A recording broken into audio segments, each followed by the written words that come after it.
இப்போ நிறைய சொன்னாரு, ரஜினி அரசியலுக்கு வரவிடாம நாங்க எல்லாம் பிளான் பண்ணி தான் கெடுத்தோம்.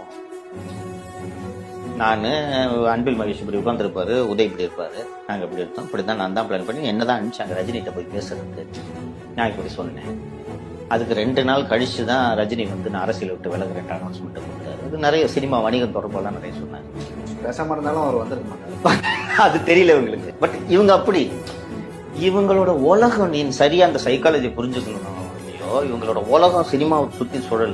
ரஜினி வரலன்னு உடனே அப்பாடி நிம்மதியா இருந்தாங்க. அடுத்து விஜய் வரானோட இப்ப கவனம் பூரா விஜய் கிட்ட போயிடுச்சு. ரஜினி மாதிரி விஜய் ஹேண்டில் பண்ணாங்க. அது அவங்களுக்கு தெரியும். அத்தனை எளிது கிடையாது. ரஜினிக்கு வந்து இன்னொரு 4 படத்துக்கு உங்களுக்கு 200 கோடி சம்பளம்னா என்ன சொன்னாலும் கேட்பாங்க. விஜய் தான் சினிமா விட்டா போறேன்றாரு. கெரியரோட பீக்ல இருக்கும்போது ரஜினி அப்படி இல்லை. கெரியர் டவுன்ல இருக்கும்போது கூட விட மாட்டார். நான் தான் ஹீரோ மல்லு கட்டி